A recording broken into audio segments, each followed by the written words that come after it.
Isn't it mind-boggling to imagine structures older than the Egyptian pyramids?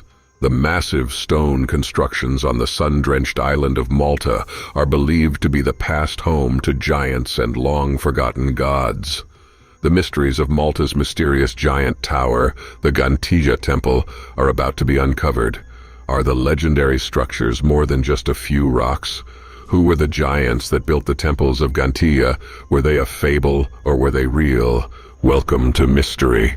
In this episode, we shift our focus to the Ggantija temples. Come along as we look into the clues, examine theories, and even imagine what happened to the civilization responsible for creating these awesome constructions. To understand the Ggantija temples, we need to travel back to the Neolithic era, a period which lasted from roughly 10,000 to 2000 BCE.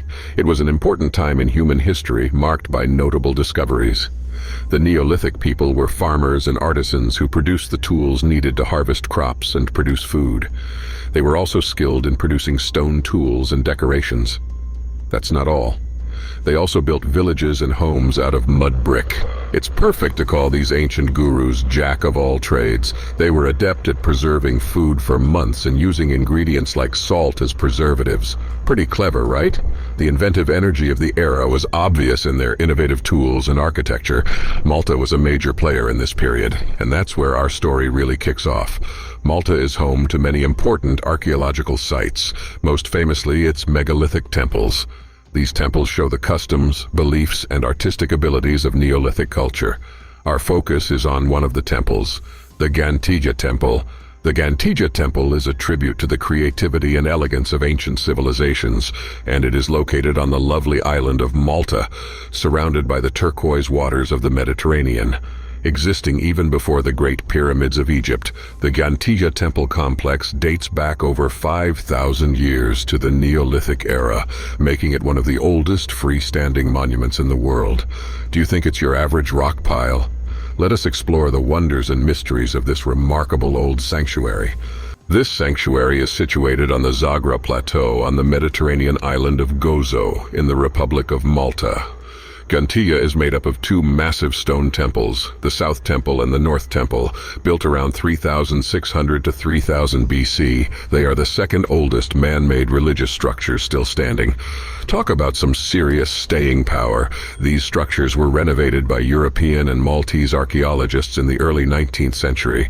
The name Ggantija actually comes from the Maltese word 𝐺ant, which means gigantic. It makes sense why the islanders believed these structures were built by a race of giants.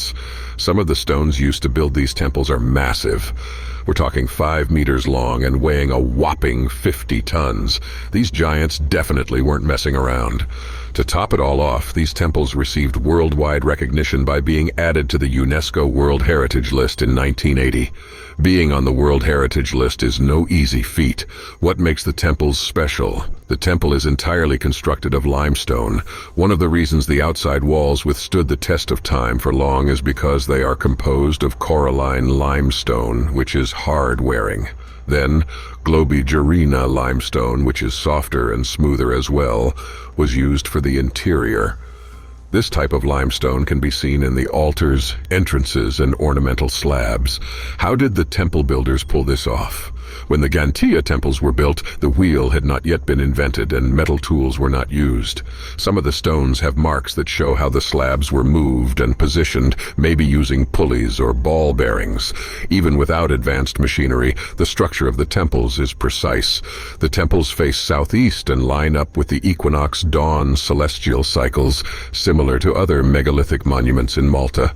Their floor design is a cloverleaf arrangement with semi-circular apses that house plastered walls and an altar.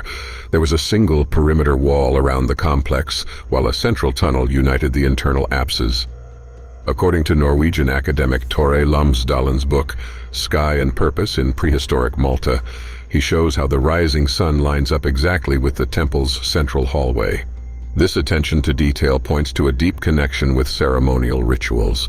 The sophisticated knowledge and spiritual significance the temple builders placed on the movements of the sun and stars is laudable.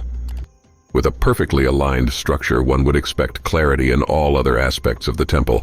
Well, you're in for a big surprise, as there are some blurry areas that have eluded a definite explanation for years. How blurry can they be? Mystery 1. Origin of the temple builders. After years of attempted focus, we can't pinpoint the origin of the temple builders. In Malta, there was no written language throughout this prehistoric era. Although writing had already been created in other parts of the world, it was introduced to Malta relatively late by the Phoenicians. As such, our knowledge of the builders' civilization is based on unwritten sources, namely the megalithic temples themselves. The group that built both of the temples is commonly referred to as the temple builders.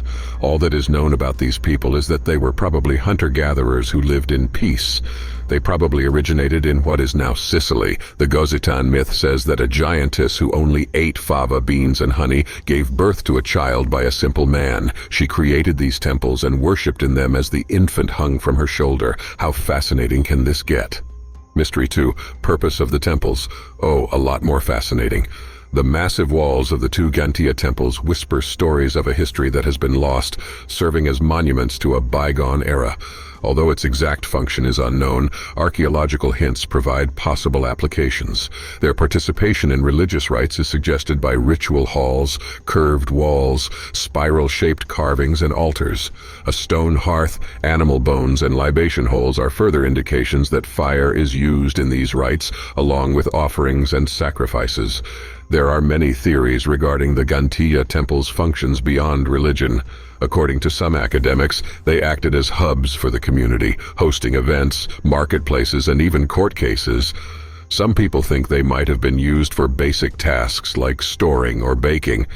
Although these theories are intriguing, the lack of solid proof still leaves us without a clear explanation. Archaeological research reveals a deeper relationship between the local inhabitants and the Ggantija temples. Their thoughtful placement close to freshwater resources and agricultural territory raises the possibility that the temples were used for agricultural tasks. Furthermore, the fact that temples are grouped in different areas suggests that they were used to establish reputation and power when there was competition between communities. Buildings became more and more elaborate as a result of this competition, which demonstrated the strength and ambitions of the communities. After years of study and investigation, it is still unknown what the real purpose of the Ggantija temples is. Although there are a number of theories explaining their possible applications, there is no clear evidence for most. The most widely recognized explanation, however, points to their connection to religious practices due to the inclusion of ritualistic features. Mystery 3. Sudden disappearance of the temple people. The Ggantija temples, built for unknown purposes, stand as witnesses to a lost civilization. What happened to the people who built them? Could their fate be linked to the mysteries surrounding the temple's purpose? Malta was colonized by Sicilian immigrants approximately 6,000 years ago BCE.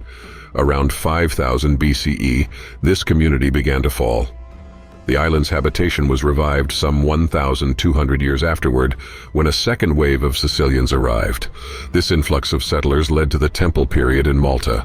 The Temple period is divided into 3 phases: the 𝐦𝐨𝐫𝐞 phase, followed by the Ggantija phase, and then the Tarxian phase.